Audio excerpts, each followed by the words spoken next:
My presentation is on Maya Angelou.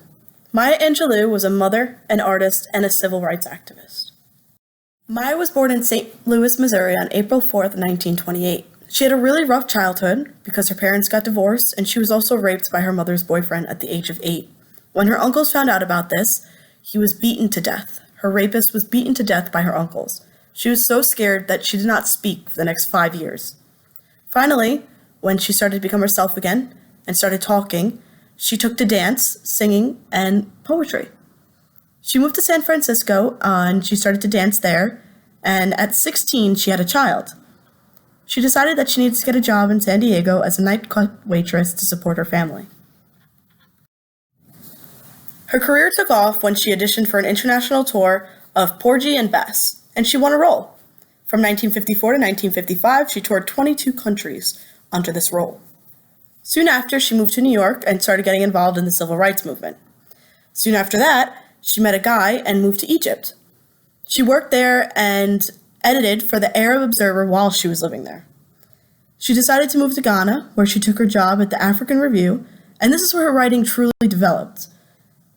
After this, she returned to the United States and published I Know Why the Caged Bird Sings, and 4 more volumes would appear in the following years.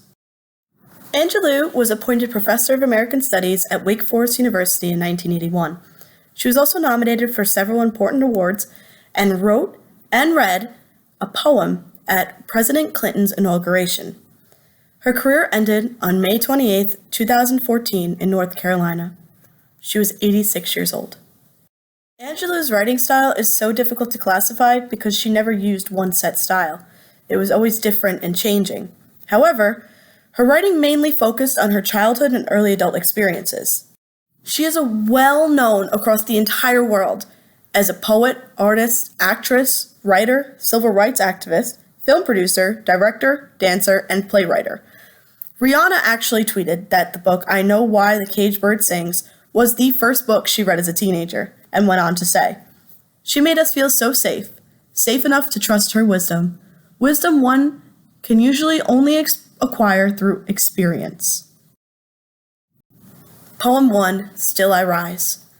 You may write me down in history with your bitter, twisted lies. You may trod me in the very dirt, but still, like dust, I'll rise. Does my sassiness upset you? Why are you beset with gloom? 'Cause I walk like I've oil wells pumping in my living room. Just like moons and like suns, with the certainty of tides, just like hopes springing high, still I'll rise. Did you want to see me broken? Bowed head and lowered eyes? Shoulders falling down like teardrops, weakened by my soulful cries. Does my haughtiness offend you? Don't you take it awful hard, 'cause I laugh like I've gold mines digging in my own backyard. You may shoot me with your words, you may cut me with your eyes, you may kill me with your hatefulness, but still, like air, I'll rise. Does my sexiness upset you? Does it come off as a surprise that I dance like I've diamonds at the meeting of my thighs? Out of the huts of history, shame, I rise. Up from a past that's rooted in pain, I rise. I'm a black ocean, leaping and wide, welling and swelling, I bear in the tide. Leaving behind nights of terror and fear, I rise. Into the daybreak that's wonderfully clear, I rise. Bringing the gifts that my ancestors gave, I am the dream and the hope of the slave.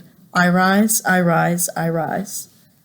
The message of Still I Rise is about liberation and survival, about being an African American woman.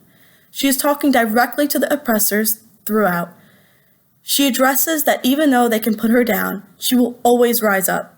She utilizes some literary elements.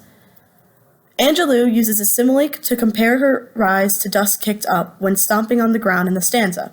You may write, dust I'll rise. I also noticed that the first 7 stanzas follow a rhyme scheme of A, B, C, B. The 8th, A, B, A, B, C, C, and the 9th, A, B, A, C, C, B, B, B. Anaphors are also shown throughout. Angelou uses the phrase, you may, at the start of lines 1 through 3. The free bird leaps on the back of the wind and floats downstream to the current ends, and dips his wings in the orange sun rays and dares to claim the sky. But a bird that stalks down his narrow cage can seldom see through his bars of rage. His wings are clipped and his feet are tied, so he opens his throat to sing. The cage bird sings with fearful trill of the things unknown but longed for still, and his tune is heard on the distant hill, for the caged bird sings of freedom. The free bird thinks of another breeze, and the trade wind soft through the sighing trees, and the fat worms waiting on a dawn bright lawn, and he names the sky his own. But a caged bird stands on the grave of dreams, his shadow shouts on a nightmare scream. His wings are clipped, and his feet are tied, so he opens his throat to sing. The caged bird sings with the fearful trill of things unknown, but longed for still. And his tune is heard on the distant hill, for the caged bird sings of freedom. The message of Caged Bird is about the opposing experiences between two different birds. One of the birds is able to live free in nature, while the other bird is caged and suffers in captivity. The two birds are metaphors based on how society treats people differently. The bird that is not free is being compared as African Americans to the United States. The metaphor captures the pain and suffering these poor birds had to go through. In both poems, Still I Rise and Caged Bird, Angelou addresses the hardships and struggle of African Americans that they had to go through for decades. She establishes the sad truth of being African American during this time period. Her poetry always has a positive side of fighting and never giving up on her rights.